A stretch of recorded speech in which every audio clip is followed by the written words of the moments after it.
Hello प्यारे साथियों। तो कैसे हैं आप सभी? आशा करता हूँ भैया सब बढ़िया होंगे।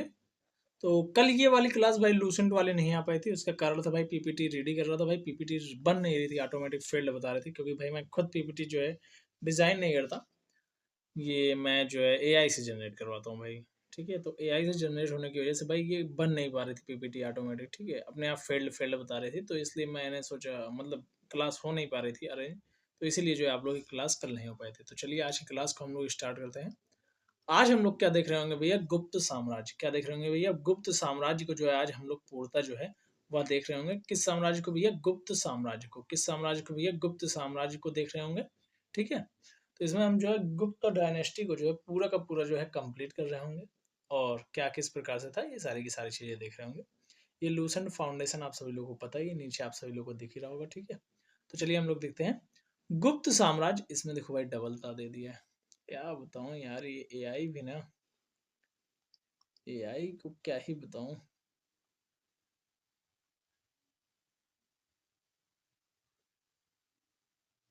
गुप्त, अब हुआ ये सही। ठीक है, गुप्त साम्राज्य का उदय जो है तीसरी शताब्दी के अंत में प्रयाग के निकट जो है कौशाम्बी में हुआ था। कहाँ पर हुआ था भैया? कौशाम्बी में जो है प्रयाग के निकट जो है गुप्त साम्राज्य का उदय हुआ था। कब हुआ था? तीसरी शताब्दी में। कब हुआ था भैया? तीसरी शताब्दी में जो है कौशाम्बी के निकट जो है क्या हुआ था? प्रयाग में जो है इसका उदय हुआ था। क्या हुआ था भैया? प्रयाग में जो है इसका उदय हुआ था। ठीक है, क्या हुआ था? प्रयाग में जो है, प्रयाग के निकट कौशाम्बी में हुआ था। ठीक है, गुप्त साम्राज्य का उदय जो है तीसरी शताब्दी के अंत में प्रयाग के निकट कौशाम्बी में हुआ था। संभवतः जो है गुप्त लोग कुषाणों के समान थे। क्या थे भैया? ये संभवतः जो है गुप्त लोग क्या थे? कुषाणों के समान सामंत थे। क्या थे भैया? कुषाणों के सामंत थे। ये क्या थे? कुषाणों के सामंत माने जाते हैं। कौन भैया? गुप्त लोग। गुप्त लोग जो है कुषाणों के सामंत थे। ठीक है, गुप्त वंश के संस्थापक कौन थे भैया? श्री गुप्त थे। गुप्त वंश के संस्थापक कौन माने जाते भैया? तो वह श्री गुप्त माने जाते हैं। गुप्त वंश के संस्थापक कौन माने जाते भैया? तो श्री गुप्त जो है गुप्त वंश के संस्थापक माने जाते हैं। 240 से 280 ईस्वी तक जो है ये राजा थे, मतलब शासन इन्होंने किया था श्री गुप्त ने। ठीक है, गुप्त वंश के संस्थापक कौन माने जाते हैं? श्री गुप्त माने जाते हैं। इसने भाई जो है 240 से 280 ईस्वी तक क्या किया था? शासन किया था। ठीक है, श्रीगुप्त का उत्तराधिकारी कौन था भैया? तो वह घटोत्कच था। कौन था भैया? घटोत्कच जो है श्रीगुप्त का उत्तराधिकारी था। श्रीगुप्त का उत्तराधिकारी कौन माना जाता भैया? तो घटोत्कच। घटोत्कच क्या था भैया? ये श्रीगुप्त का जो है उत्तराधिकारी था। ये कब से कब तक राजगद्दी पर था? तो 280 से 320 ईस्वी तक। 280 से 320 ईस्वी तक ये क्या था भैया? उत्तराधिकारी था। क्या था? उत्तराधिकारी था, यानी कि राजगद्दी पर ये था, यानी कि उस टाइम ये शासक था। कौन? घटोत्कच। घटोत्कच किसका उत्तराधिकारी था? तो श्रीगुप्त का। श्रीगुप्त कौन था भैया? तो वो गुप्त साम्राज्य के क्या था भैया? संस्थापक था। ठीक है, गुप्त वंश का प्रथम महान सम्राट चंद्रगुप्त प्रथम था। गुप्त वंश का प्रथम महान सम्राट जो है कौन हुआ भैया? चंद्रगुप्त प्रथम हुआ। ठीक है, गुप्त वंश का महान सम्राट जो है वह कौन हुआ? चंद्रगुप्त प्रथम हुआ। यह 320 ईस्वी में गद्दी पर बैठा। इसने जो है लिच्छवी राजकुमारी कुमार देवी से विवाह किया। इसने जो है महाराज धीराज की उपाधि धारण की भाई। जो चंद्रगुप्त मौर्य था ये भी कब, सॉरी चंद्रगुप्त मौर्य कह रहा हूँ, चंद्रगुप्त प्रथम था। चंद्रगुप्त प्रथम जो है 320 ईस्वी में जो है राजगद्दी पर बैठा था। ठीक है, 320 ईस्वी में चंद्रगुप्त प्रथम राजगद्दी पर बैठा। इसने जो है महाराजा धीराज की जो है उपाधि ग्रहण की थी। इसने जो है लिच्छवी की राजकुमारी जो है कुमार देवी, किससे भैया? लिच्छवी की जो राजकुमारी कुमार देवी थी उनसे इसने विवाह किया था। किसने भैया? चंद्रगुप्त प्रथम ने। ठीक है, यह जो है 320 ईस्वी में गद्दी पर बैठा। इसने जो है लिच्छवी राजकुमारी कुमार देवी से जो है विवाह किया था। इसने जो है महाराजा धीराज की जो है क्या ली थी भैया? उपाधि जो है धारण की थी। ठीक है, गुप्त संवत 319 से 320 ईस्वी की शुरुआत जो चंद्रगुप्त प्रथम ने की थी। मतलब गुप्त संवत जो है 319 कुछ मानते हैं, कुछ 320 मानते हैं। इसकी शुरुआत जो है किसने की थी भैया? तो चंद्रगुप्त प्रथम ने की थी। जो गुप्त संवत था इसकी शुरुआत किसने की थी भैया? चंद्रगुप्त प्रथम ने की थी। ठीक है, चलिए अब आगे देखते हैं। गुप्त साम्राज्य देखो किस प्रकार से फैला हुआ था। ये मैप वगैरह चीज दिखाई गई चीजें। समुद्रगुप्त की विजय और उपाधियां। भाई इसमें एक चंद्रगुप्त का उत्तराधिकारी था, समुद्रगुप्त। चंद्रगुप्त का उत्तराधिकारी कौन हुआ भैया? समुद्रगुप्त हुआ था। चंद्रगुप्त का उत्तराधिकारी समुद्रगुप्त हुआ, जो 35 ईस्वी में राजगद्दी पर बैठा। 335 ईस्वी में कहाँ पर बैठा था भैया? समुद्रगुप्त या राजगद्दी पर बैठा था। चंद्रगुप्त प्रथम का क्या हुआ था? उत्तराधिकारी हुआ था। चंद्रगुप्त प्रथम का उत्तराधिकारी कौन हुआ? समुद्रगुप्त हुआ। ठीक है, चंद्रगुप्त प्रथम जो है काफी प्रचलित राजा था गुप्त समाज का, लेकिन उससे भी प्रचलित जो है ये समुद्रगुप्त हुआ। समुद्रगुप्त जो है ये क्या था भैया? यह जो है चंद्रगुप्त प्रथम का उत्तराधिकारी हुआ था। इसने जो है आर्यवर्त के 9 शासकों और दक्षिणावर्त के 12 शासकों को पराजित किया था। जो आर्यवर्त था उसके जो है 9 शासक और दक्षिणावर्त के 12 शासकों को पराजित किया था भाई। इतने आर्यवर्त के कितने शासकों को? 9 शासकों को, और जो है दक्षिणावर्त के जो है 12 शासकों को जो है पराजित किया था। इन्हीं विजय के कारण इसे भारत का नेपोलियन कहा जाता है। भाई समुद्रगुप्त को क्या कहा जाता है? भारत का नेपोलियन। भारत का नेपोलियन किसको कहा जाता है भैया? तो समुद्रगुप्त को कहा जाता है। किसको कहा जाता है भैया? समुद्रगुप्त को जो है भारत का नेपोलियन कहा जाता है। भारत का नेपोलियन किसको कहा जाता है भैया? तो समुद्रगुप्त को जो है भैया भारत का नेपोलियन कहा जाता है। भारत का नेपोलियन किसको कहा जाता है? समुद्रगुप्त को। समुद्रगुप्त को क्या कहा जाता है भाई? भारत का नेपोलियन कहा जाता है। भारत का नेपोलियन कहा जाता है। ठीक है, अश्वमेघ करता है, इसने जो है अश्वमेघ करता विक्रमांक और जो है परम भागवत की उपाधि धारण की थी। इसने जो है कौन कौन सी उपाधि धारण की थी? तो इसने जो है भाई अश्वमेघ करता, विक्रमांक और किसी भैया परम भागवत की उपाधि धारण की थी। किसने भैया? समुद्रगुप्त ने। समुद्रगुप्त ने कौन कौन सी उपाधि धारण की? चंद्रगुप्त प्रथम ने कौन सी की थी? महाराजा धीराज। तो समुद्रगुप्त ने कौन कौन सी की थी? अश्वमेघ मेध करता। क्या किया था? अश्वमेध करता, विक्रमांक और क्या था? परम भागवत। ये तीनों उपाधियां जो है इसने धारण की थी। ये जो है इंपॉर्टेंट है भाई, ये लाइन इंपॉर्टेंट है काफी ज्यादा। ठीक है, इसने जो है ये तीनों उपाधियां धारण की थी। इसे कविराज भी कहा जाता है। समुद्रगुप्त को कविराज भी कहा जाता है, क्योंकि भाई इसकी बीड़ा बजाते हुए स्वर्ण मुद्रा पर ये देख सकते हो, ये दिख रहा था। ठीक है, समुद्रगुप्त जो है विष्णु का उपासक था। समुद्रगुप्त किसका उपासक था भैया? तो ये विष्णु का उपासक था। समुद्रगुप्त संगीत प्रेमी था, ऐसा अनुमान उसके जो है सिक्के पर वीणा वादन करते हुए दिखाए जाने से लगाया गया। मतलब जो ये सिक्के पर जो है ये क्या रहा है भाई, मतलब सिक्के पे इसकी एक प्रतिमा बनाई गई है, फोटो बनाई गई है। उस पर क्या है कि ये जो है समुद्रगुप्त जो है ये बीड़ा बजा रहा है। तो इससे ये कहा माना जा रहा है कि समुद्रगुप्त जो था भाई वो क्या था?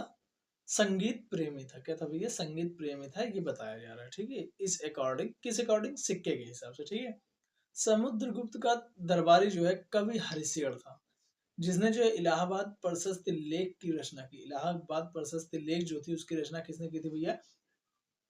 कवि जो है हरिशेर ने की थी। तो जो हरिशेर था वो भैया किसका दरबारी कवि था? तो वह जो है समुद्रगुप्त का दरबारी कवि था। समुद्रगुप्त का दरबारी कवि कौन था भैया? हरिशेर था, जिसने क्या किया था? इलाहाबाद प्रशस्ति लेख की रचना की थी। इलाहाबाद प्रशस्ति लेख की रचना किसने की थी? समुद्रगुप्त के दरबारी कवि जो है हरिशेर ने की थी। हरिशेर कौन था भैया? समुद्रगुप्त का दरबारी कवि था, जिसने क्या किया था? इलाहाबाद जो है प्रशस्ति लेख की जो है रचना की थी। ठीक है, एक चीनी स्रोत के अनुसार जो है श्रीलंका के राजा मेघवर्मन ने गया जी में जो है बुद्ध मंदिर बनवाने की अनुमति प्राप्त करने के लिए समुद्र के पास जो है दूत भेजे थे। ये जो है एक चीनी स्रोत के अनुसार है कि श्रीलंका के राजा मेघवर्मन ने जो है एक दूत भेजा था। किस लिए भेजा था? गया जी में जो है क्या बुद्ध मंदिर बनाने के लिए जो है बनवाने के लिए इसने अनुमति मांगी थी। श्रीलंका का शासक था राजा मेघवर्मन, उसने जो है समुद्रगुप्त के पास राजदूत भेजा था। ठीक, परम भागवत की उपाधि धारण करने वाले प्रथम गुप्त शासक कौन था भैया? समुद्रगुप्त था। परम भागवत जो उपाधि धारण करने वाला प्रथम गुप्त शासक कौन था? इस तरीके से भी प्रश्न बन सकता है।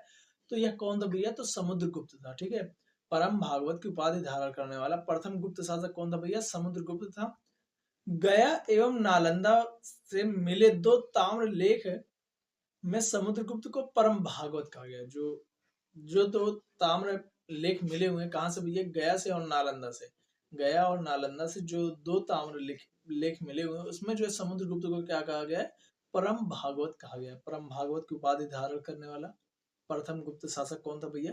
तो समुद्रगुप्त था। ठीक है, और गया और नालंदा से मिले दो जो ताम्र लेख हैं उसमें समुद्रगुप्त को परम भागवत कहा गया है। ठीक है, चलिए आगे देखते हैं हम लोग। चंद्रगुप्त द्वितीय, इसने जो है विक्रमादित्य की उपाधि धारण की थी। ठीक है, क्या किया था? इसने जो है विक्रमादित्य की उपाधि धारण की थी। ये मैं पहले ही आप सभी लोगों को बता दे रहा हूँ, इसमें देखो लिखा भी गया हुआ है। ठीक है, समुद्रगुप्त का उत्तराधिकारी कौन था भैया? चंद्रगुप्त द्वितीय हुआ। समुद्रगुप्त का उत्तराधिकारी कौन हुआ भैया? समुद्रगुप्त द्वितीय हुआ था। किसका उत्तराधिकारी? सॉरी, चंद्रगुप्त द्वितीय हुआ था, समुद्रगुप्त द्वितीय का उत्तराधिकारी। समुद्रगुप्त द्वितीय का उत्तराधिकारी कौन हुआ था भैया? तो वह जो है चंद्रगुप्त द्वितीय हुआ, जो 380 ईस्वी में 380 ईस्वी में कहाँ पर बैठा था? राजगद्दी पर बैठा। इसके समय में चीनी बौद्ध यात्री जो है फाहियान भारत आया था। ये इंपॉर्टेंट क्वेश्चन यहाँ पर बनेगा कि चीनी यात्री जो फाहियान था वह किसके शासनकाल में जो है भारत आया था? तो समुद्रगुप्त का जो उत्तराधिकारी था चंद्रगुप्त द्वितीय के शासनकाल में जो है फाहियान जो है क्या आया था? भारत आया था। फाहियान जो है भारत कब आया था तो भैया? तो फाहियान जो है भारत आया था चंद्रगुप्त द्वितीय के समय में 380 ईस्वी में, जब ये राजगद्दी पर बैठा था। ठीक है, चलिए आगे देखते हैं। शकों पर विजय के उपलक्ष्य में चंद्रगुप्त द्वितीय ने जो है चांदी के सिक्के चलाए थे। शकों पर जब इसका विजय हो गया था, किसका भैया? गुप्त साम्राज्य का जब शकों पर विजय हुआ तो इन्होंने क्या चलाया था भैया? इन्होंने जो है चांदी के सिक्के चलवाए। किसने चलवाया भैया? चंद्रगुप्त द्वितीय ने जो है क्या चलवाया था भैया? चांदी के सिक्के चलवाए थे। कब भैया? जब जो है विजय प्राप्त कर ली थी इन्होंने शकों पर। ठीक है, चलिए आगे देखते हैं हम लोग। चंद्रगुप्त द्वितीय ने जो है विक्रमादित्य की उपाधि धारण की। चंद्रगुप्त द्वितीय ने क्या किया था भैया? विक्रमादित्य की उपाधि धारण की थी। ये इंपॉर्टेंट लाइन है और ये भी इंपॉर्टेंट लाइन है, इसलिए इस पर रेड से स्टार लगा दे रहा हूँ। ठीक है, यह उपाधि इसने जो है इससे पूर्व जो है 57 ईसा पूर्व में उज्जैन के शासक ने भी जो है पश्चिमी भारत के शक क्षत्रपों पर विजय पाने के उपलक्ष्य में धारण की थी भाई। यह उपाधि जो है भैया इससे पूर्व, मतलब चंद्रगुप्त द्वितीय से पूर्व जो है उज्जैन के शासक ने भी जो है कहाँ पर भैया? पश्चिमी भारत वाला जो क्षत्रपो, ये पश्चिमी भारत ये कह रहा हूँ भाई, ये जो पश्चिमी भारत वाला इलाका था भाई, ये वाला इलाका, इन इलाकों पर जब विजय इसने पाया था, किसने भैया? उज्जैन के शासक ने जो है 57 ईसा पूर्व में जब विजय पाया था, तो इसने भी विक्रमादित्य की उपाधि जो है इस उपलक्ष्य में जो है धारण की थी। ठीक है, साब चंद्रगुप्त द्वितीय का राजकवि था। ये भी इंपॉर्टेंट है। साब किसका राजकवि था? तो चंद्रगुप्त द्वितीय का। साब किसका राजकवि था? तो चंद्रगुप्त द्वितीय का जो है साब क्या था? राजकवि था। साब जो है राजकवि किसका था? चंद्रगुप्त द्वितीय का राजकवि था। चंद्रगुप्त द्वितीय के समय में पाटलिपुत्र एवं उज्जैनी विद्या के जो है प्रमुख केंद्र थे। चंद्रगुप्त द्वितीय के समय में भाई क्या था कि जो पाटलिपुत्र था और क्या था भैया? उज्जैनी ये उज्जैन और जो है पाटलिपुत्र, उज्जैनी और पाटलिपुत्र क्या था भैया? विद्या का जो है प्रमुख केंद्र हुआ करता था। ठीक है, अनुश्रुति के अनुसार चंद्रगुप्त द्वितीय के दरबार में 9 विद्वानों की एक मंडली निवास करती थी, जिसे नवरत्न कहा जाता था। भाई अनुश्रुति के अनुसार क्या है कि जो चंद्रगुप्त द्वितीय था, इसके समय में क्या होता था कि 9 विद्वानों की एक मंडली निवास करती थी। 9 विद्वान यानी कि इसके जो है मंडल में रहते थे, वो जो है क्या कहलाते थे भैया? वह जो है नवरत्न कहा गया था उनको। उनको क्या कहा गया था भाई? नवरत्न जो है इनको कहा गया था। किनको? अनुश्रुति के अनुसार जो है चंद्रगुप्त द्वितीय के दरबार में जो 9 विद्वानों की एक मंडली रहती थी, उसको जो है क्या कहा गया था? नवरत्न कहा गया है। ठीक है, महाकवि कालिदास संभवतः इसमें अग्रगण्य थे। कालिदास के अतिरिक्त धनवंतरी, छप्पड़क यानी कि फलित के विद्वान, अमर सिंह कोशकार थे, और जो है शंकु जो है ये वास्तुकार थे, और वित्ताल भट्ट, घटकर पर, वराहमिहिर यानी कि खगोल विज्ञानी थे ये वराहमिहिर, और जो है वररुचि जैसे विद्वान थे। देखो भाई, कालिदास तो थे ही इसके महाकवि थे। कालिदास महाकवि जो थे वो चंद्रगुप्त द्वितीय के शासनकाल में थे। ठीक है, और जो है कौन थे भैया इसमें? इसके अतिरिक्त, कालिदास के अतिरिक्त धनवंतरी थे। धनवंतरी भी इसके समय में थे। और जो है छप्पड़क थे। कौन थे भैया? छप्पड़क थे, जो कि फलित के विद्वान थे। ठीक है, अमर सिंह जो है कोशकार थे। अमर सिंह उस टाइम क्या थे? कोशकार थे। और शंकु जो है ये क्या थे भैया? ये वास्तुकार थे। और विताल भट्ट जो है ये कुछ नहीं थे उस टाइम, मतलब दिया नहीं गया होगा इसका डाटा कि क्या थे। और घटकरपर जो है ये भी, इनका भी डाटा नहीं दिया गया। और वराह मिहिर ये क्या थे भैया? खगोल विज्ञानी थे। वराह मिहिर जो है ये याद कर लेना भाई, ये काफी इंपॉर्टेंट है। वराह मिहिर जो है किसके दरबार में थे? तो चंद्रगुप्त द्वितीय के दरबार में थे, 9 रत्नों में से एक थे। ये क्या थे? खगोल विज्ञानी थे, ठीक है। वर्रुचि जैसे विद्वान भी इनके समय में थे, ठीक है। चलिए आगे देखते हैं हम लोग। वीरसेन और कुमार गुप्त फर्स्ट।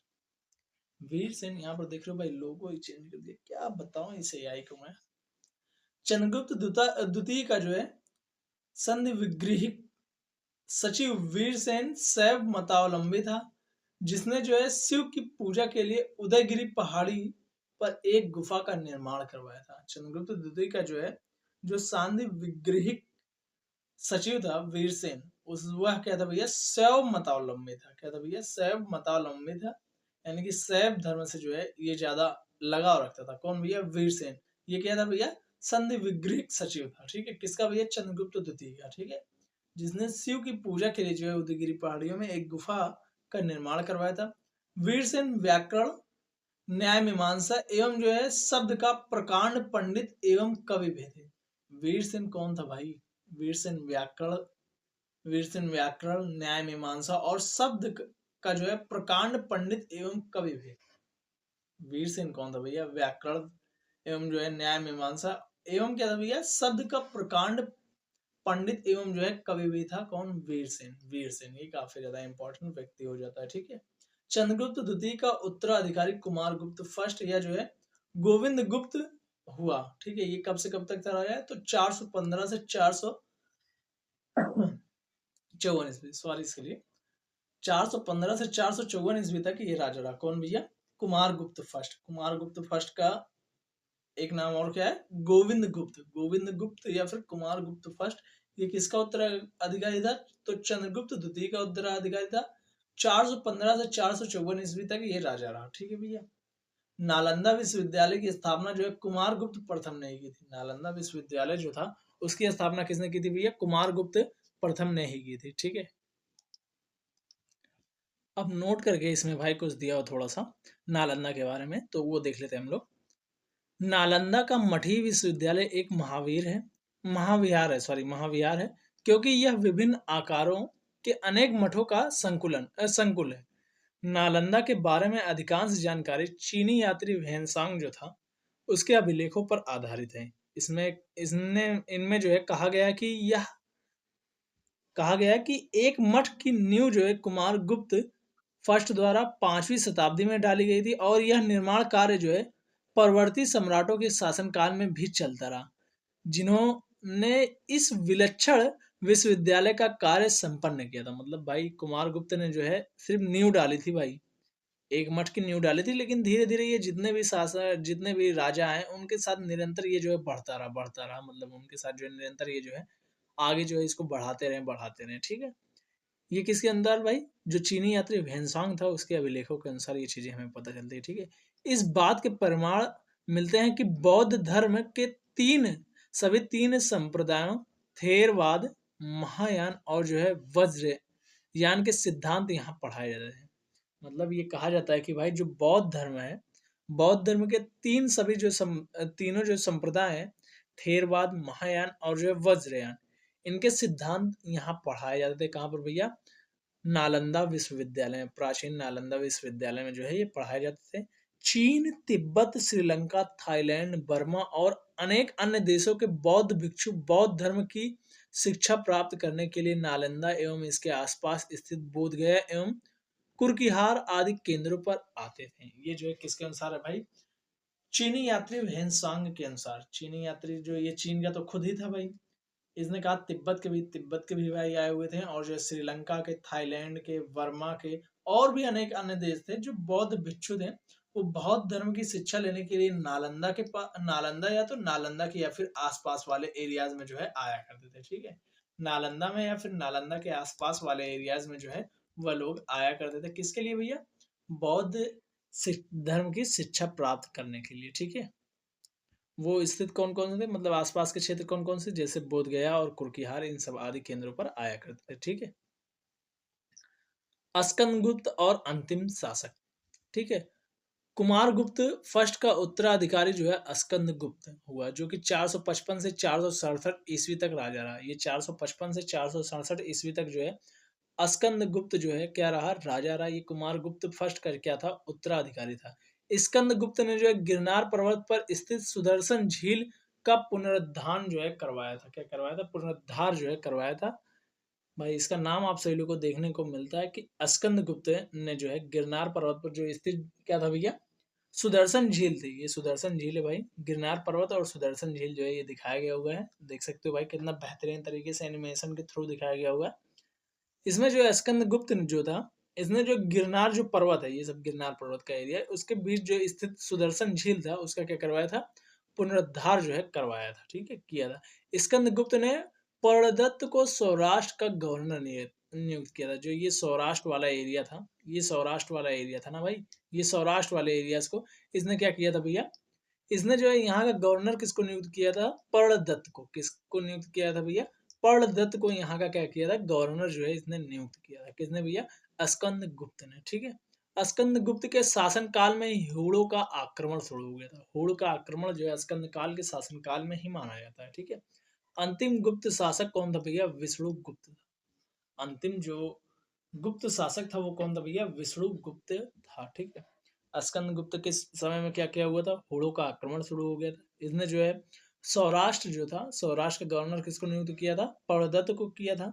और जो इसने जो है सुदर्शन झील का क्या करवाया था, पुनरुद्धार करवाया था, जो कि सुदर्शन झील जो है गिरनार पर्वत पर स्थित है। ठीक है, कुमार गुप्त फर्स्ट का उत्तराधिकारी कौन था, स्कंद गुप्त, जो कि 455 से 467 ईस्वी तक क्या रहा भैया, राजा रहा या फिर शासक रहा। ठीक है, प्रांतीय प्रशासन, इसमें क्या भैया कि गुप्त साम्राज्य की सबसे बड़ी प्रादेशिक इकाई देश थी। गुप्त साम्राज्य तो था, उसकी सबसे बड़ी प्रादेशिक इकाई, ये इंपॉर्टेंट है भाई, सबसे बड़ी प्रादेशिक इकाई क्या थी भैया, वह देश थी। ठीक है, सबसे बड़ी प्रादेशिक इकाई कौन सी थी, तो वह देश थी। किसकी भैया, गुप्त साम्राज्य की। गुप्त साम्राज्य की सबसे बड़ी प्रादेशिक इकाई कौन सी थी भैया, तो वह देश थे। ठीक,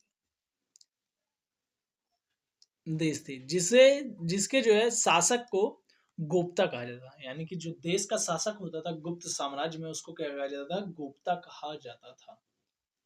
गुप्त साम्राज्य की सबसे बड़ी प्रादेशिक इकाई देश थी, जिसके शासक को क्या कहा जाता था, गोप्ता कहा जाता था। एक दूसरी प्रादेशिक इकाई जो है क्या थी, भुक्ति या प्रांत थी, जिसके शासक को उपरिक कहलाते थे। जिसके शासक क्या कहलाते थे भैया, उपरिक कहलाते थे। जो दूसरी प्रादेशिक इकाई यानी कि जो सबसे बड़ी प्रादेशिक इकाई देश थी, उससे छोटी जो प्रादेशिक इकाई थी भुक्ति या फिर प्रांत, उसके जो है शासक को क्या कहा जाता था, उपरिक कहलाते थे। उसके शासक क्या कहलाते थे भैया, उपरिक कहलाते थे। भुक्त के नीचे विषय या जिला नामक जो है प्रशासनिक इकाई होती थी। भुक्त के नीचे क्या होता था, भुक्त के नीचे जो है विषय या फिर जिला नामक जो है क्या होती थी, प्रशासनिक इकाई होती थी, जिसके प्रमुख विषय पति कहलाते थे। विषय पति, विषय के अधिकतर जो आप सभी लोग देखोगे, विषय जो होता था, विषय नामक प्रशासनिक, उसका ही अधिकतर विषय पति ही होते थे। ठीक है, आप किसी भी साम्राज्य में देख लेंगे उसमें अधिकतर यही चीज रहेगा, विषय ही आगे देखिएगा। आप बाद में कुछ अति पति ये सब कुछ लगा दे वो अलग बात है, लेकिन आगे विषय ही देखिएगा। ठीक है, उसके प्रमुख। ठीक है, देख लेते हैं इसको हम लोग एक बार फिर से। गुप्त साम्राज्य की सबसे बड़ी प्रादेशिक इकाई क्या थी, देश थी, जिसके शासक को गुप्ता कहा जाता था। दूसरी प्रादेशिक इकाई जो है भुक्त या फिर प्रांत थी, जिसके शासक को जो है उपरिक कहा जाता था। और जो है भुक्त के नीचे विषय या फिर जिला आता था, नामक प्रशासनिक इकाई होती थी, जिसके जो है प्रमुख जो है क्या कहलाते थे, विषयपति कहलाते थे। क्या कहलाते भैया, विषयपति कहलाते थे। ठीक है, पुलिस एवं जो है ग्राम प्रशासन, पुलिस विभाग के जो है साधारण कर्मचारियों को चाट एवं भाट कहा जाता है। पुलिस विभाग के साधारण जो कर्मचारी थे उनको चाट एवं भाट कहा जाता है। भाई आज के अकॉर्डिंग ये तो मैं तो कह रहा हूँ भाई सही है, आज के अकॉर्डिंग ये भाई एकदम बिल्कुल सही है, चाट एवं भाट। ये जो है चाट एवं भाट जो है आज के अकॉर्डिंग जो भाई बिल्कुल जो है वह सही है। ठीक है, यह जो है भाई बिल्कुल जो है, मैं तो कहूँगा भाई बिल्कुल एकदम सही है। ठीक है, चाट एवं भाट, ये क्या है भैया, चाट एवं भाट जो है ये बिल्कुल सही चीजें हैं। ठीक है, चाट एवं भाट कहा जाता है। जो पुलिस विभाग की जो सबसे साधारण कर्मचारियों की इकाई थी उनको क्या कहा जाता था, चाट एवं भाट। पुलिस विभाग के मुख्य अधिकारी को जो है दंडपासिक कहलाता था। जो पुलिस विभाग का मुख्य अधिकारी होता था उसको क्या कहा जाता था भैया, दंडपासिक कहा जाता था। क्या कहा जाता था भैया, उसको दंडपासिक कहा जाता था। जो सबसे प्रमुख अधिकारी होता था पुलिस विभाग का उसको दंडपासिक कहा जाता था। ठीक है, प्रशासन की सबसे छोटी इकाई क्या होती थी? ग्राम होती थी। ग्राम का प्रशासन जो है ग्राम सभा द्वारा संचालित होता। जैसे अभी आप सभी लोग देख सकते हो कि ग्राम सभा वगैरह चलती है, तो उसी प्रकार से था कि ग्राम का प्रशासन जो है ग्राम सभा द्वारा संचालित होता था। सभा का मुखिया जो है ग्रामिक कहलाता है। जैसे अभी प्रधान कहलाता है ग्राम सभा का मुखिया, तो उस टाइम क्या कहलाता था? ग्रामिक कहलाता था। एवं अन्य सदस्य जो है महातर कहलाता है। जो ग्राम सभा के अन्य सदस्य होते हैं, जैसे और भी कर्मचारी होते हैं ना ग्राम सभा में, प्रधान की मदद वगैरह के लिए, तो उनको जो है समझ लो एक प्रकार से क्या कहा जाता है? कहा जाता था महातर। अभी जो है चमचे कहते हैं हम लोग। ठीक है? अभी हम लोग क्या कहते हैं? चमचे कहते हैं। ठीक है? प्रधान का चमचा आ रहा है। ठीक है? तो उस टाइम क्या कहा जाता था? महातर कहा जाता था। ठीक है? प्रशासन की सबसे छोटी इकाई क्या होती थी? ग्राम होती थी। ग्राम का प्रशासन जो है ग्राम सभा द्वारा संचालित होता है। ग्राम सभा का जो मुखिया होता था उसको क्या कहते थे? ग्रामीण कहते थे, ग्रामीण कहलाता था। एवं अन्य सदस्य जो है क्या कहलाते थे? महत्तर कहलाते थे। ठीक है? पुलिस विभाग के साधारण कर्मचारियों को चाट एवं भाट कहा जाता था, और जो उसका मुख्य अधिकारी होता था उसको क्या कहते थे? दंड पासिक कहते थे। ठीक है? ग्राम समूहों की छोटी इकाई को पेठ कहा जाता है। ग्राम समूहों की जो छोटी इकाई थी उसको क्या कहते थे? पेठ कहा जाता है। क्या कहा जाता था भैया? पेठ कहा जाता था। जो ग्राम समूहों की छोटी इकाई होती थी उसको पेठ कहा जाता है। ठीक है? गुप्त शासक कुमार गुप्त को के जो है दामोदरपुर ताम्रपत्र में भूमि बिक्री संबंधी अधिकारियों के क्रियाकलापों का उल्लेख है। भाई ये इंपॉर्टेंट है। ये इम्पोर्टेंट है भाई, ये काफ़ी ज़्यादा इम्पोर्टेंट है कि गुप्त शासक जो कुमार गुप्त था, उसके जो है दामोदरपुर ताम्रपत्र में जो है क्या देखने को मिलता है कि भूमि बिक्री संबंधी अधिकारियों के जो है क्रियाकलापों का उल्लेख देखने को मिलता है। ठीक है?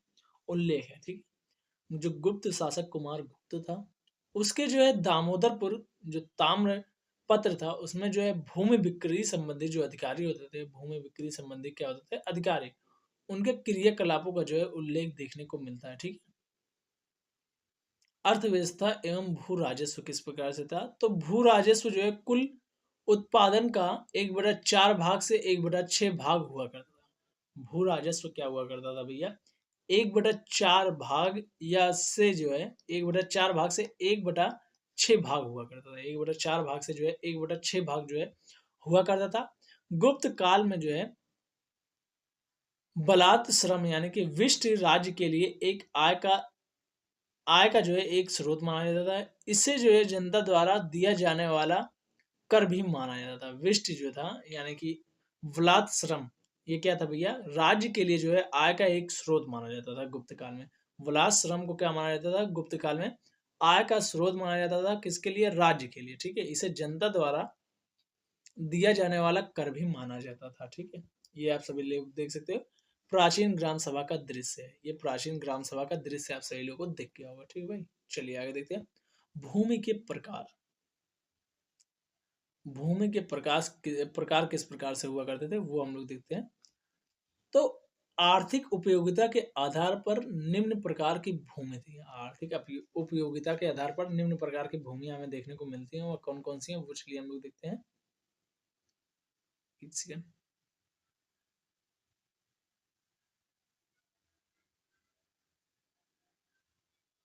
हम्म, चलिए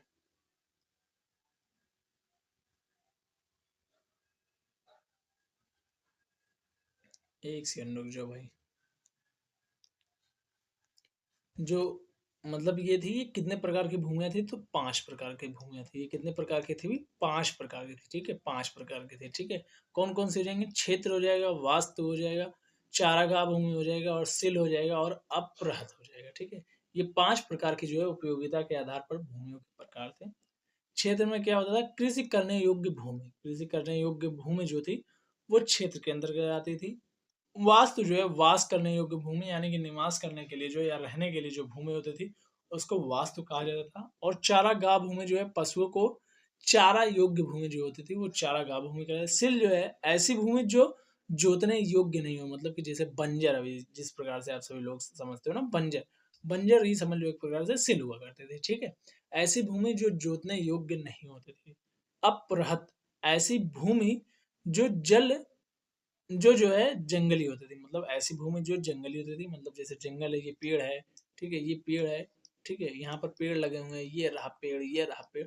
तो ये ऐसी भूमि होती थी जहाँ पर जो है जो जंगल होते थे, क्या होते थे भैया, जो जंगल होते थे, ऐसी भूमि जो जंगली होती थी, ठीक है, अपरहत उसको कहते थे। क्षेत्र जो है ये क्या था, कृषि करने योग्य भूमि, वास्तु यानी कि वास करने के लिए, रहने के लिए भूमि, चारागाह भूमि यानी कि पशुओं के चारण के लिए, सिल मतलब बंजर एक प्रकार से समझ लो, जोतने योग्य भूमि नहीं थी। अपरहत ऐसी भूमि जो जंगली होती थी, ठीक है। सिंचाई एवं व्यापार, सिंचाई एवं व्यापार किस प्रकार से था भैया, तो जो है सिंचाई के लिए राहट या घंटी यंत्र का प्रयोग होता है। राहट आप सभी लोग देख सकते हो, ये सिंचाई के लिए प्रयोग होता था। ये किसके लिए भैया, सिंचाई के लिए जो है यह प्रयोग होता था राहट, इसको बैलों के द्वारा जो है घुमाया जाता था, ठीक है। राहट या घंटी का यंत्र का जो है प्रयोग होता था। श्रेणी के प्रधान को जो है ज्येष्ठक कहा जाता है, श्रेणी के प्रधान को ज्येष्ठक कहा जाता है। ये दोनों लाइन इंपॉर्टेंट है, इसलिए मैंने इस पर स्टार बना दिया, ठीक है। सिंचाई के लिए गुप्त साम्राज्य में किस चीज का प्रयोग किया जाता है, राहट या फिर घंटी का जो है यंत्र का प्रयोग किया जाता है। श्रेणी का जो प्रधान होता था उसको कहा जाता था ज्येष्ठक, ठीक है। गुप्त काल में उज्जैन सर्वाधिक जो है महत्वपूर्ण व्यापारिक केंद्र था। गुप्त राजाओं ने जो है सर्वाधिक स्वर्ण मुद्राएं जारी की थी। इनकी स्वर्ण मुद्राओं को अभिलेखों में दिनार कहा गया। इनकी जो स्वर्ण मुद्राएं थी इनको जो है अभिलेखों में क्या कहा गया भैया, दिनार कहा गया है। गुजरात के बाद गुप्त राजाओं ने बड़ी संख्या में जो है चांदी के सिक्के जारी किए, जो केवल स्थानीय लेन देन में चलते थे। मतलब चांदी के सिक्के स्थानीय लेन देन पर, जो स्वर्ण मुद्राएं थी वो विदेशों ऐसा वैसा हर एक जगह टहलती थी, ठीक है। चलिए आगे देखते हैं हम लोग। गुप्त कालीन प्रसिद्ध मंदिर कौन कौन से हैं भाई, ये काफी इंपॉर्टेंट है। गुप्त कालीन जो है प्रसिद्ध मंदिर, विष्णु मंदिर, भाई कौन सा मंदिर, विष्णु मंदिर जो है ये तिगवा जबलपुर मध्य प्रदेश में देखने को मिलता है। ये गुप्त कालीन प्रसिद्ध मंदिर है। शिव मंदिर ये जो है भूमरा, भूमरा जो है नागौद मध्य प्रदेश में है। पार्वती मंदिर जो है ये नैना कुठार मध्य प्रदेश में है। दशावतार मंदिर ये ईंटों द्वारा निर्मित मंदिर है, ये कहाँ पर है भैया, देवगढ़ ललितपुर उत्तर प्रदेश में। शिव मंदिर ये जो है भैया खो नागौद मध्य प्रदेश में है, ठीक है। और लक्ष्मण मंदिर ईंटों का द्वारा जो है निर्मित है, ये भीतर गांव कानपुर उत्तर प्रदेश में है। ये कहाँ पर है, भीतर गांव कानपुर उत्तर प्रदेश में। विष्णु मंदिर तिगवा जबलपुर मध्य प्रदेश में है। विष्णु मंदिर कहाँ पर है, तिगवा जबलपुर मध्य प्रदेश में, तिगवा जबलपुर मध्य प्रदेश विष्णु मंदिर। शिव मंदिर भुमरा नागौद मध्य प्रदेश में। शिव मंदिर कहाँ पर है, भुमरा, भूमरा नागौद मध्य प्रदेश में। शिव मंदिर कहाँ पर, भूमरा नागौद मध्य प्रदेश में। पार्वती मंदिर नायना कुठार मध्य प्रदेश में। पार्वती मंदिर कहाँ पर भैया, नायना कुठार मध्य प्रदेश में। दशावतार मंदिर जो है ये देवगढ़, देवगढ़ ललितपुर उत्तर प्रदेश में। दशावतार मंदिर कहाँ पर है, देवगढ़ ललितपुर उत्तर प्रदेश में है। दशावतार मंदिर कहाँ पर, देवगढ़ ललितपुर उत्तर प्रदेश में देखने को मिलता है। शिव मंदिर जो है ये खो नागौद मध्य प्रदेश में। ये जो है शिव मंदिर है भाई, शिव मंदिर एक नागौद में है, भूमरा में, ठीक है। और एक शिव मंदिर है भैया जो गुप्त कालीन समय में जो है प्रसिद्ध हुआ करता था, वह जो है भैया कहाँ पर है, तो वह जो है नागौद मध्य प्रदेश खो में है, ठीक है। लक्ष्मण मंदिर जो है ये भी ईंटों द्वारा निर्मित है। ये जो है भीतर गांव कानपुर उत्तर प्रदेश में है। ये कहाँ पर है, भीतर गांव कानपुर उत्तर प्रदेश में लक्ष्मण मंदिर, ये भी ईंटों द्वारा निर्मित मंदिर है, ठीक है। चलिए आगे देखते हैं, समाज एवं धर्म उस टाइम कैसा था। कायस्थों का सर्वप्रथम वर्णन जो है याज्ञवल्क स्मृति में मिलता है। कायस्थों का सर्वप्रथम वर्णन कहाँ पर देखने को मिलता है, वाग्यल के स्मृति में मिलता है। जाति के रूप में कायस्थों का सर्वप्रथम वर्णन जो है ओस्मन स्मृति में मिलता है। कहाँ पर मिलता है भैया, ओस्मन स्मृति में मिलता है। विंध्यन जंगल में सबर जाति के लोग अपने देवता को मनुष्य का मांस चढ़ाते थे। विंध्यन जंगल में जो सबर जाति थी उसके द्वारा जो है देवताओं को मनुष्य का मांस चढ़ाया जाता था। अपने देवताओं के लिए जो है क्या चढ़ाता है, मनुष्य का मांस। पहली बार किसी ने जो है सती होने का जो है प्रमाण जो है 510 ईस्वी में भानुगुप्त के एरल अभिलेख से मिलता है। पहली बार किसी के सती होने का प्रमाण कहाँ से देखने को मिलता है हमें, 510 ईस्वी में भानुगुप्त के जो एरल अभिलेख है उसमें देखने को मिलता है। भानु अभिलेख का जो भानु गुप्त का जो एरल अभिलेख है उसमें जो है किसी के सती होने का जो है 510 ईस्वी में पहला प्रमाण मिलता है। ये इंपॉर्टेंट है, ये जो है काफी ज्यादा इंपॉर्टेंट है भाई, ठीक है। इस पे रेड क्रॉस इसीलिए मैं लगा दे रहा हूँ, ठीक है।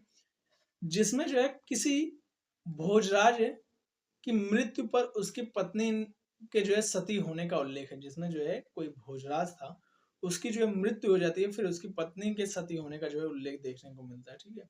गुप्त काल में वैश्यवृत्ति करने वाली महिलाओं को जो है गणिका कहा जाता था, और वृद्ध वैश्याओं को जो है कुट्टनी कहा जाता था। ये भी इम्पोर्टेंट है भाई। वैश्याओं को जो है क्या कहा जाता था, गणिका कहा जाता था। जो गुप्त साम्राज्य में या गुप्त काल में जो वैश्याएं थी, वैश्यवृत्ति करने वाली महिलाएं थी, उनको क्या कहा जाता था, गणिका कहा जाता था। और जो है वृद्ध वैश्याओं को क्या कहा जाता था, कट्टनी कहा जाता था। ठीक है। गुप्त सम्राट वैष्णव धर्म के अनुयायी थे। उन्होंने इसे राजधर्म बनाया था।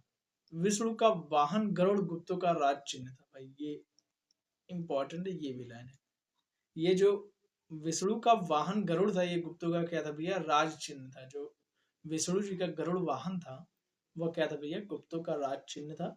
गुप्त सम्राट जो वैष्णव धर्म के अनुयायी थे, जिन्होंने जिन्होंने क्या किया था, इसे राजधर्म बनाया था। ठीक है। गुप्त काल में वैष्णव धर्म से संबंधित सबसे महत्वपूर्ण अवशेष जो है देवगढ़ दशावतार, यानी कि जो जिला ललितपुर में पड़ता है, दशावतार मंदिर विशेष देखने को मिलता है। यह बेतवा नदी के तट पर स्थित है। जो दशावतार मंदिर है, ये बेतवा नदी है, ये मान लो बेतवा नदी है, उसी के तट पर जो है यह देखने को मिलता है हमें। कौन सा भैया, मंदिर, दशावतार मंदिर देखने को मिलता है। ठीक है। ये कहाँ पर भैया, देवगढ़ जिला ललितपुर में। ये कहाँ पर है, ये उत्तर प्रदेश में पड़ता है। ठीक है। गुप्त काल में वैष्णव धर्म संबंधित सबसे महत्वपूर्ण अवशेष जो है देवगढ़ जिला ललितपुर से जो है देखने को मिलता है, जहां पर दशावतार मंदिर है। यह बेतवा नदी के तट पर स्थित है, दशावतार मंदिर। ठीक है। गुफा चित्रकला, गुफा चित्रकला जो है वह किस प्रकार से है, तो हम लोग देख लेते हैं। अजंता में निर्मित कुल 29 गुफाओं में वर्तमान में केवल 6 ही शेष हैं। वर्तमान में क्या है भाई, केवल 6 ही शेष हैं, जिनमें गुफा संख्या 16 और 17 ही गुप्त कालीन है। जो 16 और 17 है, 16 एंड जो है 17 जो थी, वह जो है क्या भैया, गुप्त कालीन है। इनमें जो है गुफा संख्या 16 में उत्कीर्ण मरणासन राजकुमारी का चित्र प्रशंसनीय है। मरणासन पर जो राजकुमारी है, उसका चित्र क्या है भैया, प्रशंसनीय है। ठीक है, अजंता में। ठीक है। गुफा संख्या 17 के चित्र को जो है त्रिशला कहा गया है। क्या कहा है, त्रिशाला कहा गया है। इस त्रिशाला में जो है बुद्ध के जन्म, जीवन, महाभिनिष्क्रमण एवं महापरिनिर्वाण की घटनाओं से संबंधित चित्र उद्धृत किए गए हैं। जो गुफा संख्या 17 है, इसमें क्या भाई, समझ लो महात्मा गौतम बुद्ध के बारे में है। ठीक है। महात्मा गौतम बुद्ध के बारे में। ठीक है। महात्मा गौतम बुद्ध के बारे में देखने को मिलता है हमें भैया, किसमें, 17 में। ठीक है। किसमें भैया, 17 में। ठीक है। 16 में क्या देखने को मिलता है हमें भैया, तो इसमें जो है मरणासन वाली एक राजकुमारी। ठीक है। मरणासन राजकुमारी का चिन्ह है। ठीक है। इसके मैंने क्या लिख दिया भाई, मरणासन, मरणासन ना भाई, फिर गलत लिख दिया। क्या बताऊं यार मैं खुद को। मरणासन राजकुमारी का जो है चित्र देखने को मिलता है। ठीक है। गुफा संख्या 16 में। ठीक है। गुफा संख्या 16 में, और 17 में क्या भैया, जो बुद्ध थे उनके जन्म, जीवन और जो महानिष्क्रमण, महापरिनिर्वाण, इन सारी घटनाओं से संबंधित क्या है, चित्र उद्धृत किए हुए हैं। कहाँ पर भैया, तो वह जो है गुफा संख्या 17 में। ठीक है। अजंता की गुफाएं बौद्ध धर्म की महायान शाखा से संबंधित है। अजंता की गुफाएं जो है बौद्ध धर्म की महायान शाखा से संबंधित है। अजंता की जो गुफा है, वह भैया किससे संबंधित है, महायान की जो है शाखा से संबंधित है, बौद्ध धर्म की। ठीक है। अजंता की चित्रावली में जो है ईस्वी की पहली सदी से लेकर 7वीं सदी तक के चित्र शामिल है। फिर भी जो है अधिकतर गुप्तकालीन है। क्या है भैया, फिर भी अधिकतर क्या है, गुप्तकालीन ही आप सभी लोग को देखने को मिल जाता है। अधिकतर क्या देखने को मिलता है भाई, गुप्तकालीन ही देखने को मिलता है। ठीक है। अजंता की चित्रावली में जो है ईस्वी से, यानी कि ईसा पूर्व से, ईसा की जो है पहली सदी, जो ईसा की पहली सदी थी, उससे लेकर 7वीं सदी तक, ठीक है, चित्र शामिल हैं। फिर भी जो अधिकतर हमें कहाँ के देखने को मिलते हैं, वो गुप्तकालीन ही है। ठीक है। गुप्त काल में निर्मित अन्य गुफा जो है कौन कौन सी, बाघ गुफा है। जो बाघ जो है जिला धार मध्य प्रदेश नामक स्थान पर विंध्य पर्वत को काट कर बनाई गई थी। ये काफी ज्यादा इंपॉर्टेंट है। बाघ कहाँ पर, बाघ गुफा जो है, ये किस समय में निर्माण हुआ था इसका, तो गुप्त काल में इसका निर्माण हुआ था। ये कहाँ पर भैया, यह जो है धार जिला में, मध्य प्रदेश में। कहाँ पर भैया, धार जिला में, मध्य प्रदेश पे। ये जो विंध्य पर्वत श्रृंखला थी, उसको जो है काट कर ये बनाया गया हुआ है। ठीक है। चलिए आगे देखते हैं हम लोग। साहित्य एवं विज्ञान, साहित्य एवं विज्ञान। ठीक है। ये भाई देख रहे हो न्यूज की जैसा इसने मेरा लोगो बना दिया, क्या ही बताऊं एआई को मैं। साहित्य एवं विज्ञान। गुप्त काल में विष्णु शर्मा द्वारा लिखित पंचतंत्र, गुप्त काल में जो विष्णु शर्मा जी थे उनके द्वारा लिखित पंचतंत्र जो कि संस्कृत में लिखी गई थी, को संसार का सर्वाधिक प्रचलित ग्रंथ माना जाता है। बाइबल के बाद दूसरा स्थान है। इसे 5 भागों में बांटा गया है: मित्र भेद, मित्र लाभ, संधि विग्रह, लाभ प्रलास, और क्या है, अपरिच्छाकारित्व। अपरि जो है छाकारित्व, क्या भैया, अपरिच्छाकारित्व जो है, ये इतनी चीजें हैं, ठीक है। गुप्त काल में विष्णु शर्मा द्वारा लिखित जो पंचतंत्र है वह संस्कृत भाषा में गुप्त काल में जो है, जो विष्णु शर्मा थे उनके द्वारा क्या लिखा गया था, पंचतंत्र लिखा गया था, जो कि किस भाषा में भैया, संस्कृत भाषा में पंचतंत्र। ये क्या है, सर्वाधिक प्रचलित जो है संसार में ग्रंथ है माना जाता है। ये बाइबल के बाद इसका दूसरा स्थान है। इसे कितने भागों में बांटा गया है, 5 भागों में बांटा गया है। किसको भैया, पंचतंत्र को। मित्र भेद, मित्र लाभ, संधि विग्रह, लाभ प्रलास, और क्या है, अपरिच्छिकारित्व, ठीक है। आर्यभट्ट ने आर्यभट्टियम और सूर्य सिद्धांत नामक ग्रंथ लिखे। उसने जो है सूर्य ग्रहण और चंद्र ग्रहण के वास्तविक कारण बताया। आर्यभट्ट जो है पहला भारतीय नक्षत्र वैज्ञानिक थे।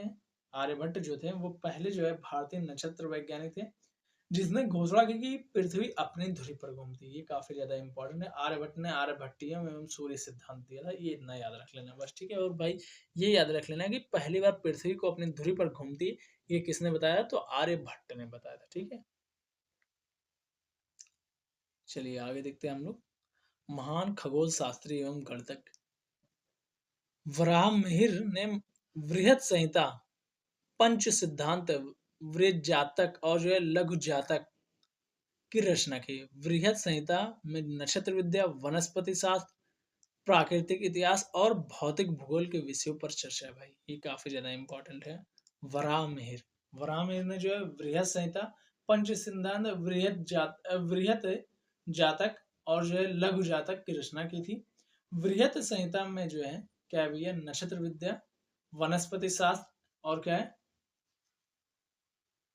प्राकृतिक जो है इतिहास और क्या भैया, भौतिक भूगोल के विषयों पर चर्चा की गई है, ठीक है।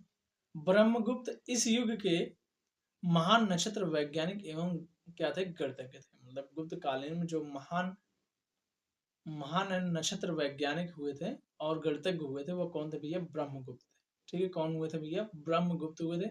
उसने यह घोषणा करके न्यूटन के सिद्धांत की जो है पूर्व कल्पना कर ली। प्रकृति के एक नियम के अनुसार सभी वस्तुएं पृथ्वी पर गिरती हैं, क्योंकि पृथ्वी स्वभाव से ही सभी वस्तुओं को अपनी ओर आकर्षित करती है। ये मतलब इन्होंने जो है गुप्त ने जो है इन्होंने यह घोषणा करके न्यूटन के सिद्धांत के पूर्व जो है कल्पना कर ली थी। इन्होंने कल्पना कर लिया था, पहले ही इन्होंने बता दिया था कि जो है कोई ऐसी ताकत है पृथ्वी के पास, कोई ऐसा जो है स्वभाव है पृथ्वी का, जो कोई भी वस्तु जब गिरती है पृथ्वी पर तो वह पृथ्वी पर ही क्यों गिरती है, क्योंकि पृथ्वी उसे अपनी तरफ आकर्षित कर लेती है। ये जो है ब्रह्मगुप्त ने जो है पहले ही कल्पना कर दी थी। लेकिन भाई वही है कि हमारे जो है सुनने सुनाने पर जो है ज्यादा फोकस किया। अगर हमने लिखी होती चीजों को पहले हम होते, ठीक है, वही चीजें थी, ठीक है, इसी कारण से ऐसा हुआ था। संग्रहिणी सूत्र एक ब्राह्मण संबंधी ग्रंथ है जिसकी रचना 12वीं शताब्दी में की गई है, जिसमें क्या है, ब्रह्मांड की रचना और अंतरिक्ष के बारे में अवधारणाएं क्या भैया 12वीं शताब्दी में की गई है। किसकी भैया, संग्रहिणी सूत्र। ये क्या भैया, एक ब्रह्मांड संबंधी क्या है, ग्रंथ है। संग्रहिणी सूत्र क्या है भैया, एक ब्रह्मांड संबंधी क्या है भैया, ग्रंथ है जिसकी रचना जो है 12वीं शताब्दी में की गई थी, जिसमें जो है ब्रह्मांड की संरचना और अंतरिक्ष के बारे में अवधारणाएं शामिल है, ठीक है। चलिए आगे देखते हैं हम लोग। चिकित्सा साहित्य एवं संस्कृति। चिकित्सा साहित्य एवं जो है संस्कृति किस प्रकार से था, तो गुप्त काल में पल्लव ने पशु चिकित्सा का हस्तायुर्वेद लिखा, ठीक है। ये इंपॉर्टेंट है। हस्तायुर्वेद जो है किसने लिखा था, पल्लव ने लिखा था। ये पशु चिकित्सा पर आधारित है, ठीक है। किस काल में लिखा गया था, तो गुप्त काल में लिखा गया था, ठीक है। नवनीतकम की रचना गुप्त काल में की गई। इस पुस्तक में जो है नुस्खे, सूत्र और उपचार विधियां दी गई हैं, ठीक है। ये भी जो है इंपॉर्टेंट है। नवनीतकम। नवनीतकम की रचना कब हुई थी भैया? तो इसकी रचना जो है गुप्त काल में हुई थी। कब हुई थी भैया? गुप्त काल में जो है नवनीतकम की रचना हुई थी। ठीक। पुराणों में वर्तमान रूप से रचना गुप्त काल में हुई। इसमें जो है पुराणों की जो है वर्तमान रूप में जो रचना है वह देखने को कहाँ पर मिलती है? गुप्त काल में हुई। इसमें ऐतिहासिक परंपराओं का उल्लेख है। इसमें क्या भैया? ऐतिहासिक परंपराओं का उल्लेख उल्लेख है। संस्कृत गुप्त राजाओं की राजकीय शासकीय भाषा क्या क्या हुआ? एक सेकंड, एक सेकंड। संस्कृत जो है वो गुप्त राजाओं की क्या थी? राष्ट्रीय भाषा थी। ये जो संस्कृत शब्द है भाई, ये क्या था? संस्कृत जो है ये क्या थी? गुप्त राजाओं की क्या थी? शासकीय भाषा थी। ठीक है, ये इंपॉर्टेंट है। गुप्त शासकों की राष्ट्रीय भाषा क्या थी? संस्कृत थी। ठीक है। गुप्त काल में चांदी के सिक्के को रुपए का कहा जाता है। गुप्त काल में जो है और रुपए का जो है किसको कहा जाता है? चांदी के सिक्कों को कहा जाता है। चांदी के सिक्कों को गुप्त काल में क्या कहा जाता है? रुपए का कहा जाता है। ठीक है। याज्ञवल्क्य, नारद, कात्यायन और बृहस्पति स्मृतियों की रचना कब हुई थी? गुप्त काल में हुई थी। ये भी काफी इंपॉर्टेंट है। गुप्त काल में जो है याज्ञवल्क्य, नारद, कात्यायन और जो है बृहस्पति स्मृतियों की क्या हुई थी? रचना हुई थी। ठीक है। मंदिर बनाने की कला का जन्म गुप्त काल में ही हुआ था। त्रिमूर्ति की अवधारणा का विकास गुप्त काल में ही हुआ। गुप्त वंश के शासकों ने जो है मंदिरों एवं ब्राह्मणों को सबसे अधिक ग्राम अनुदान दिए। मतलब कि ग्राम अनुदान, गांव जो है सबसे ज्यादा दान जो है किसके समय में हुआ था भैया? गुप्त वंश में ही सबसे ज्यादा देखने को मिलता है। ठीक है। याज्ञवल्क्य, नारद, कात्यायन एवं बृहस्पति जो है स्मृतियों की रचना भी जो है गुप्त काल में हुई थी। चांदी के सिक्के को गुप्त काल में क्या कहा जाता है? रुपए का कहा जाता है। संस्कृत जो है शासक जो राजा थे गुप्त काल के, उनकी क्या थी? शासकीय भाषा थी। पुराणों के वर्तमान रूप का जो है वर्तमान रूप की रचना जो है कहाँ पर हुई थी? गुप्त काल में हुई थी। ठीक है। और गुप्त काल में पल्लवकान ने जो है पशु चिकित्सा पर हस्त आयुर्वेद जो है लिखा है। ठीक है। ये काफी ज्यादा इंपॉर्टेंट था, मैंने टिक भी इसलिए उसमें लगा दिया। ठीक है, चलिए आगे देखते हैं हम लोग क्या है। लौकिक साहित्य एवं स्वर्णयुग, यही आज का जो है लास्ट पेज हमारा हो जाएगा। ठीक है। गुप्त काल लौकिक साहित्य का सर्जना के लिए जो है गुप्त काल लौकिक साहित्य की सर्जना के लिए स्मरणीय है। भास के 13 नाटक इसी काल के हैं। ये इंपॉर्टेंट है भाई। भास के 13 नाटक जो है इसी काल के हैं। शूद्रक का लिखा नाटक मृच्छका मृच्छ मृच्छकटिकम सॉरी मृच्छकटिकम, या जो है माटी के खिलौना गाड़ी, या फिर क्या है भैया? माटी के खिलौना गाड़ी जो है जिसमें निर्धन ब्राह्मण के साथ वैश्य का प्रेम वर्णित है, प्राचीन नाटकों के सर्वोत्कृष्ट माना जाता है। ये भाई ये इंपॉर्टेंट है। गुप्त काल में जो लौकिक साहित्य के सृजना था वह स्मरणीय था। भास के जो है 13 नाटक इसी काल में के हैं। भास के जो 13 नाटक हैं वो क्या है? इसी काल के हैं। किस काल के? गुप्त काल के। शूद्रक के द्वारा जो लिखा गया है मृच्छाटिकम जो है, ये जो है इसी काल का माना जाता है। शूद्रक के द्वारा ये लिखा गया था, जिसमें क्या देखने को मिलता है इस मृच्छाटिकम में? एक ब्राह्मण है, निर्धन ब्राह्मण है, जिसके साथ जो है वैश्य का जो है प्रेम वर्णित है। इसमें जो है प्राचीन नाटकों का जो है सर्व सर्वोत्कृष्ट जो है माना जाता है। ठीक है। देवी चंद्रगुप्त विशाख दत्त की संस्कृत नाटक है। देवी चंद्रगुप्त क्या है भैया? ये विशाख दत्त की क्या है? संस्कृत नाटक है। क्या भैया? वे विशाख दत्त की क्या है? संस्कृत नाटक है। देवी चंद्रगुप्तम, देवी चंद्रगुप्तम जो है ये क्या है भैया? विशाख दत्त की संस्कृत नाटक है। यह गुप्त राजा रामगुप्त की कहानी है, जो अपनी रानी ध्रुव देवी को एक शक आक्रमणकारी को सौंपने का फैसला करता है, लेकिन उसका हाथी उसका ही भाई सॉरी उसके ही भाई चंद्रगुप्त रानी के भेष में जो है दुश्मन शिविर में प्रवेश करते हैं और दुश्मन को मार डालते हैं। उसके ही छोटे भाई ये भाई काटो उसके ही छोटे भाई चंद्रगुप्त रानी के भेष में जो है रामगुप्त का छोटा भाई जो था चंद्रगुप्त, वह जो है रानी के भेष में जो है दुश्मन के शिविर में प्रवेश करता है और जो है दुश्मन को मार डालता है। ठीक है। देवी चंद्रगुप्तम में जो है यह लिखा गया हुआ है। ठीक है। विशाख दत्त द्वारा जो है ये रचित है। इसमें जो है रामगुप्त की कहानी बताई गई है। यह गुप्त राजा था रामगुप्त। देवी चंद्रगुप्तम में ये चीजें बताई गई हैं। ये संस्कृत में लिखा गया और संस्कृत नाटक है। विशाख दत्त के द्वारा लिखा गया हुआ। ठीक। कालिदास की कृति अभिज्ञान शकुंतलम, राजा दुष्यंत एवं शकुंतला की जो है प्रेम कथा जो है तीसरी भारतीय रचना है, जिसका अनुवाद 1789 में यूरोपीय भाषाओं में हुआ। ऐसी प्रथम एवं द्वितीय रचना है ऐसी क्या है भैया, प्रथम एवं द्वितीय रचना है क्रमशः मनुस्मृति 1776 में, और जो है भगवत गीता 1785 में, और तीसरी जो है भैया ये हुई कौन सी, अभिज्ञान शकुंतलम। ये जो है काफी ज्यादा इंपॉर्टेंट है। अभिज्ञान शकुंतलम जो है 1789 में यूरोपीय भाषाओं में जो है इसका अनुवाद हुआ था। ये जो है किस पे, राजा दुष्यंत एवं शकुंतला की जो है प्रेम कथा है अभिज्ञान शकुंतलम। यह जो है भारत की तीसरी ऐसी रचना है जिसका अनुवाद जो है 1789 ईस्वी में यूरोपीय भाषाओं में हुआ था।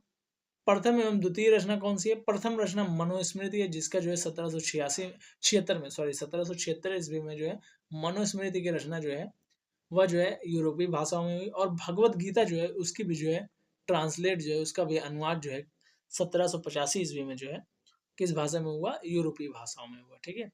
सांस्कृतिक उपलब्धियों के कारण गुप्त काल को भारतीय इतिहास का स्वर्ण युग कहा जाता है। भाई भारतीय इतिहास का स्वर्ण युग किसको कहा जाता है, तो गुप्त काल को कहा जाता है। ये एकदम रट लेना, गुप्त काल को ही क्या कहा जाता है, भारतीय इतिहास का स्वर्ण युग कहा जाता है। ठीक है।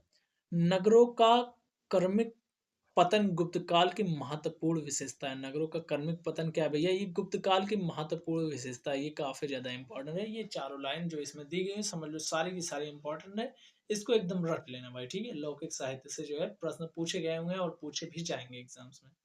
तो आज के लिए बस इतना ही, मिलते हैं आप लोगों से नेक्स्ट क्लास में। तब तक के लिए bye bye, tata see you. और आज हमारा गुप्त साम्राज्य पूर्णतः समाप्त हुआ। Thank you so much. Class अच्छी लगी हो तो अपने दोस्तों के साथ शेयर जरूर से करना और चैनल को सब्सक्राइब कर लेना।